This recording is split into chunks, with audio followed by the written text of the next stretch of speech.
వైశాఖ మాసంలో బహుళపక్షంలో వచ్చే ఏకాదశి తిథిని అపర ఏకాదశి అనే పేరుతో పిలుస్తారు. అపర ఏకాదశి సందర్భంగా విష్ణువుని ప్రత్యేకంగా అర్చన చేయటం ద్వారా, విష్ణువుకు సంబంధించినటువంటి మంత్రజపం చేయటం ద్వారా సమస్త శుభాలను సిద్ధింపజేసుకోవచ్చు.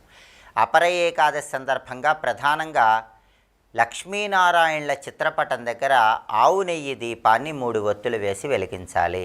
లక్ష్మీనారాయణుల చిత్రపటానికి తులసి దళాలతో అర్చన చేయాలి. అలాగే పసుపచ్చటి చామంతి పూలతో, అలాగే మల్లె పూలతో లక్ష్మీనారాయణుల చిత్రపటానికి పూజ చేయాలి. లక్ష్మీనారాయణుల చిత్రపటానికి పూజ చేయడంతో పాటుగా శ్రీమన్నారాయణమూర్తికి సంబంధించిన విగ్రహం ఏదైనా ఉన్నట్లయితే ఆ విగ్రహానికి గంగాజలంతో కానీ ఆవు నెయ్యితో కానీ అభిషేకం చేయటం ద్వారా కూడా సమస్త శుభాలను సిద్ధింపజేసుకోవచ్చు.